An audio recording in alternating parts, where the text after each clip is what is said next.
My brother Teddy died on December 11th, 1999 during our annual family Christmas party. He was 12 and I was 9. I wish I could say it wasn't my fault, but at the end of the day, the whole thing had been my idea. I'm from Woodbury, Minnesota, as is my entire extended family. Every Christmas my parents would host a holiday party to eat, drink, and gossip. It was always a boring event, but I loved seeing all my cousins. The adults usually stuck us kids in the basement or the loft, but that year my brother convinced them to let us go sledding at the park instead. We bundled up in our purple Vikings parkas and loaded up the sleds with blankets and our pockets with hand warmer packets. Then me, my brother, and our cousins Mike and Jeff set off for the sledding hill, which was about a half-mile down the road. As soon as we were out of view of the house, Teddy stopped. "You guys want to do something fun?" he asked. "Hell yeah. Of course. I want to go sledding," I muttered. "Yeah, well, sledding is for babies," said Jeff. "That's what I was thinking too," his brother added. Teddy smiled. "Good, because I want to take you guys somewhere way more awesome." "Where are we going?" I asked nervously. "Mom and Dad will get mad if they look for us in the park and we're not there." "They won't look, they're too drunk," Teddy laughed. "But Dash, I think we should go to Rocking Horse Creek," he added coolly. Rocking Horse Creek was actually more of a small river than creek, but it had been called that for as long as I can remember. The creek had been named by neighborhood kids who'd found an almost life-sized rocking horse sitting abandoned and half-submerged in the water. No one knew where it had come from, just as no one knew the actual name of the river, because no one had ever been stupid enough to tell their parents that they went there. But Rocking Horse Creek is almost an hour walk from here. I whined. I was already cold and didn't feel like walking that far. Mike snorted. "Uff, don't be a baby. There are extra blankets if you're cold, plus hand warmer packets in your pockets." "Yeah," Jeff added. "And if you want, we can pull you along in the sled, just like the baby you are." Mike and Jeff laughed. But Teddy didn't, and he punched Jeff in the arm. "Stop it, you guys. I'm not a baby. And why go to the creek anyway? It's probably ice." "Because it will look hella cool," Teddy said. "Yeah, I want to go," said Mike. "We could tie our jacket strings to some sticks and go ice fishing." "Yeah, well, I'm really good at ice fishing," I lied. "So I have to go so I can help you." "Sure you are." Jeff rolled his eyes. The walk didn't take an hour. It was more like 35 minutes, though it did feel longer due to the cold. When we approached, we saw that the river was indeed frozen over. The ice looked several feet thick, though it was hard to tell. Jeff and Mike were really excited about it and kept testing their weight on the thinner ice of the riverbank. I sat down on my sled and drew a couple blankets around me.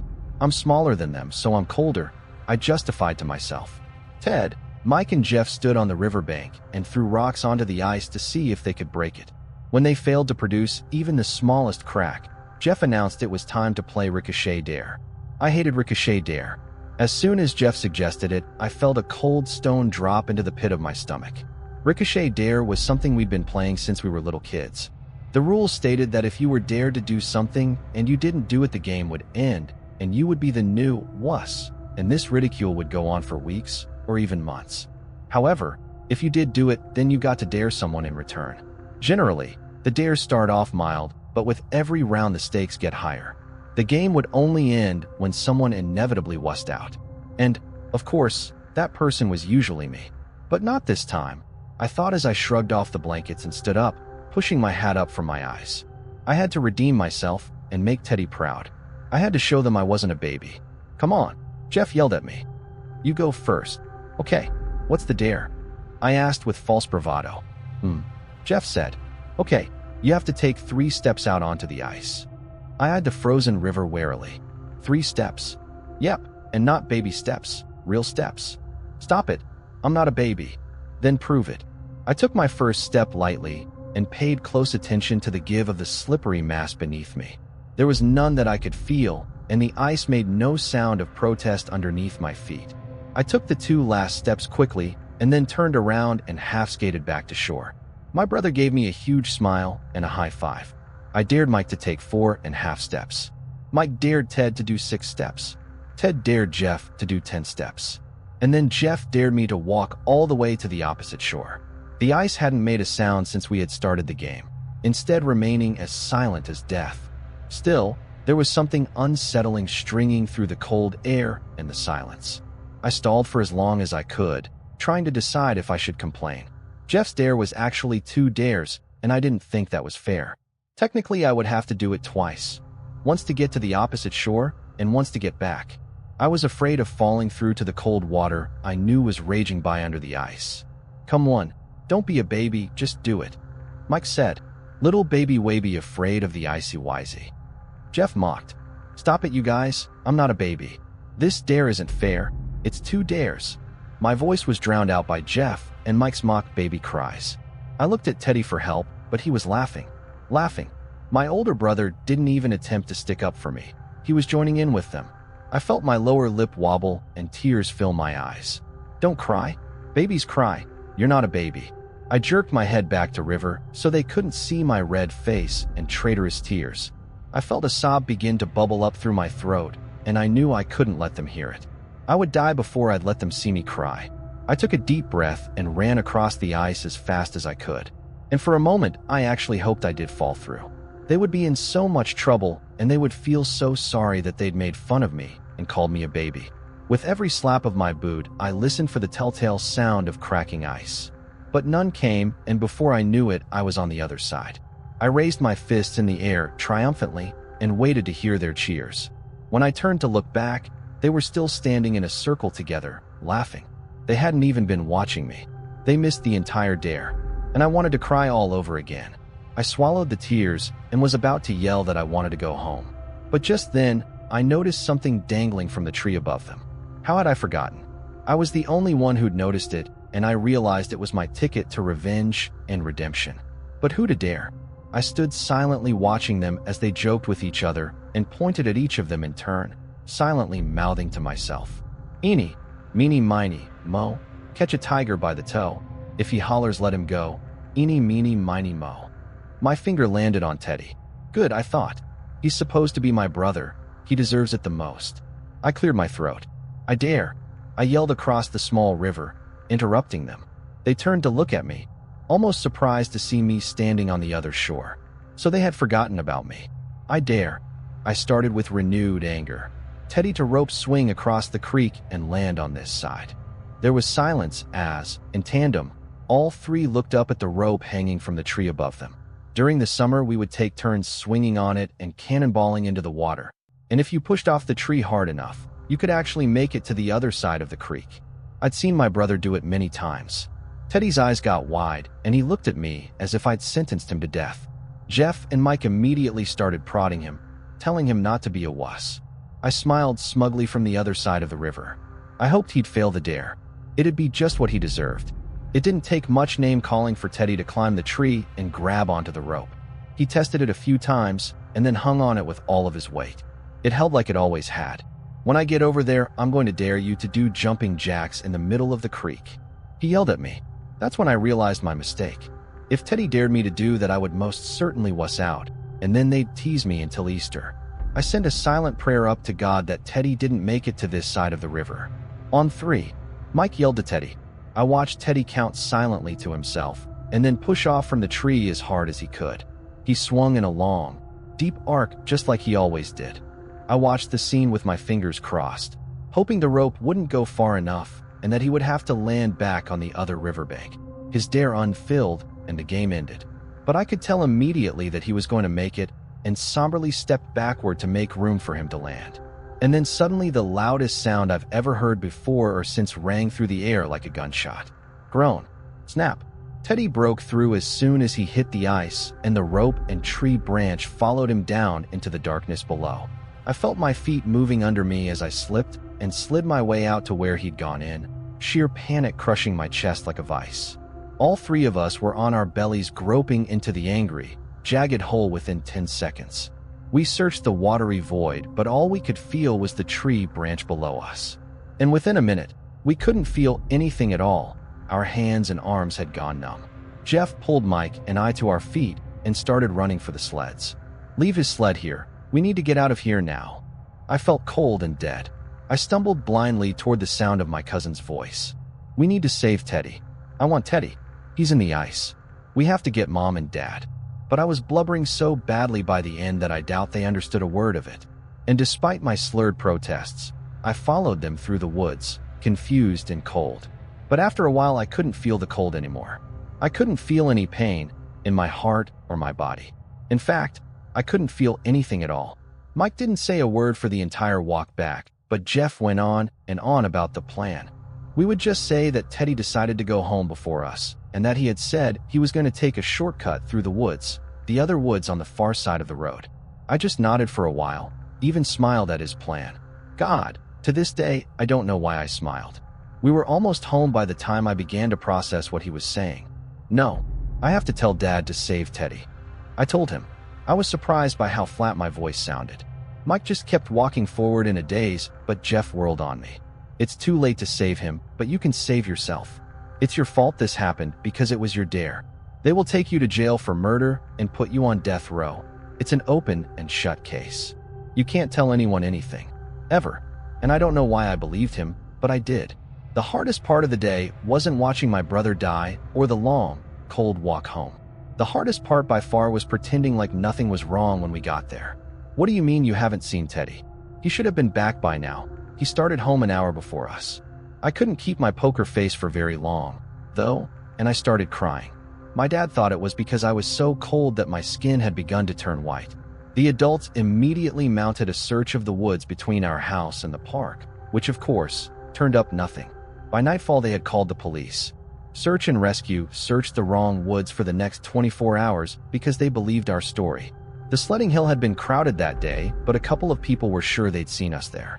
The day after that they intended to search the other side of the forest, the side Teddy was actually on, but a blizzard rolled in overnight, and that search was called off. My parents were told that wherever Teddy was, he was most certainly dead. Parents in the neighborhood stopped letting their children play in the woods, even in the summer. My own parents wouldn't let me leave the house for a year. I grew up angry and spiteful. I hated everyone, but no one more than myself. I applied to college just to get away from my parents, whose constant love and support felt vile and wrong to me. I wished they would have another kid so they could give their love to someone deserving and stop talking about Teddy all the time. I got into U of M. My grades sucked and I drank a lot. My parents pressured me to excel since I was their last horse in the race. I never returned their calls or emails. I lived with the guilt, just barely, but I lived with it. If nothing else, I could take a bit of pride in the fact that I was surviving. Drunkenly one night, I finally told a couple of my close friends about it. They agreed that it wasn't my fault, that shit happens, and that Teddy wouldn't want me to dwell on it. I made the dare, but he climbed the rope. That night was a turning point for me. After being validated by people who actually knew the truth, I cut back on the drinking and I picked up my grades for the last 2 semesters. And somehow, it was enough to graduate. A year later, I got an invitation to an engagement party at my parents' house. Cousin Jeff was getting married to a girl he'd met in the Navy, and I was invited to celebrate their love with them. As much as I always hated going back home, I wanted to support Jeff. Somehow, just knowing that he was living a full life despite our shared burden made me feel hopeful, like I could too. The party was quieter and more reserved than the parties my parents threw when we were kids. They had become less fun since Teddy's death, more refined, more somber. Jeff was quieter than I remembered, too, but he was clearly happy with his new fiancée, who seemed like a very nice girl. And though a wide smile was spread across his face, his eyes betrayed a certain guardedness, especially when he looked at me. I got up the courage to talk to him only once. We shared an awkward hug, and I congratulated him on his engagement and asked him about his brother. Jeff told me that Mike was addicted to heroin and living in Arizona somewhere. I said that it seemed Mike had never really recovered. Jeff said he didn't know what I was talking about and walked away. I spent the rest of the party hugging relatives, making small talk, and pretending to drink. Sobriety is suspect in my family. After a while, I went outside to take in a cigarette and a moment of peace. And in the secrecy of the autumn air, I started to cry. This party should be boisterous and loud. My parents should be lively and laughing. Mike should be running around the party daring people to take mystery shots. I should be cheerfully telling stories from college and talking about my plans for graduate school. And Teddy should be here instead of lying dead at the bottom of a riverbed. I flicked my cigarette under my car and wiped the wetness from my cheeks. I knew what I had to do and where I had to go. I had to see the river that had haunted me since I was 9. Had anyone been back to Rocking Horse Creek? Was Teddy's sled still there? Had they replaced the rope? Had the creek dried up? This was my worst fear. It had secrets I didn't want to live to see revealed. I lit another cigarette as I walked and began to list all the reasons this was a bad idea. I spent the hike either begging myself to find the strength to turn around or begging for the courage to continue on. I arrived at Teddy's grave before I was ready. The creek was loud and the water was moving quickly. Recent rain in the area to blame, no doubt. The rocking horse itself was in bad shape. Only its head was visible above the water now, and it was so rotted you could barely tell what it was anymore. No one had replaced the rope. I sat down next to the creek and took it all in. It was hard to believe this was the same place from which I still woke up screaming. It seemed to have healed since taking Teddy's life. If it could heal, maybe I could heal too. The tree was so full you wouldn't think it had ever lost a single branch. The creek innocently bubbled by, full of life and vigor. Everything here was so different than I remembered, even the rocking horse. Where the toy had once been cheerful, almost animated, it was now just a morbid, misshapen head. Its eyes were pointed directly at me, and they bore a soulless stare right through me. It sent an involuntary shudder through my body, and I turned away from the horse's head in revulsion. I immediately saw what the horse had been looking at, a sliver of red plastic jutting out of the ground behind me. Teddy's sled. My reaction was visceral, and I had to lean over and vomit in the grass beside me. It was real. It had happened. Had I been pretending it wasn't real? Was that why I had really come here? To pretend that the past was gone and didn't matter anymore? How could I forget that what this place really was? I stumbled to my feet and began walking down the riverbank away from the buried sled, pausing every few feet to dry heave. I just wanted to get away from it, that thing that was all that remained of my brother. Everything that used to be Teddy lay at the bottom of the river now. I pulled a cigarette from my pack with shaking hands. As I tried to light it, I tripped over something and fell forward, my cigarette rolling down the riverbank and into the water. It was a rope, and I knew right away that it was Teddy's rope. I kicked it away from me. It was worse than the sled. If I had anything left to throw up, I know I would have. The end of the rope lay deteriorating on the riverbank with the length of it disappearing into the murky water of the river. And maybe I am morbid or sick or crazy, but I decided that I wanted to know. I wanted to see. I crawled over to it and picked it up. It felt just as it did all those summers ago when I used to swing from it into the water as Teddy clapped from the shoreline. I began to pull the rope out of the river. The water was fast moving and the rope was heavy. The creek didn't want to give up its secrets so easily, and it rebelled against my efforts. Still, I pulled harder.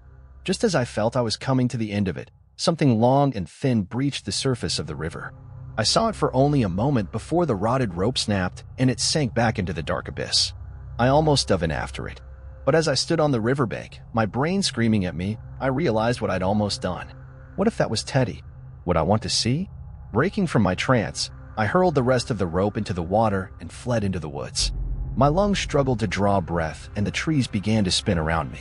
I anxiously lit yet another cigarette and let the shudders rack through my body as I waited for the nicotine to calm me.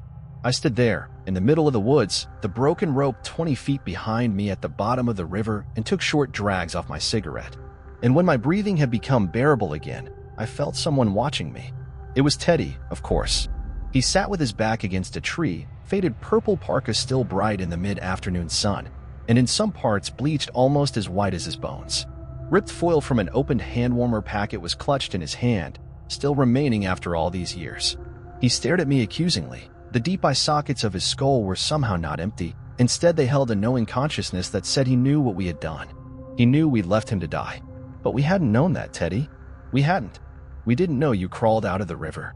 We didn't know you were freezing to death as we ran home to bury our secrets. We would have saved you, Teddy, if we had known. You know that. We would have saved you. I yell this at the skeleton, in my head or out loud, I'm not entirely sure. But Teddy just sits there staring me, 30 yards from the rocking horse, 20 yards from the broken tree. And I know he'll sit here forever. Because Jeff and Mike don't need to know that our sins are far more terrible than we'd ever thought. I know it is only my burden to bear. And I can tell as he watches at me in the fading sunlight that Teddy agrees.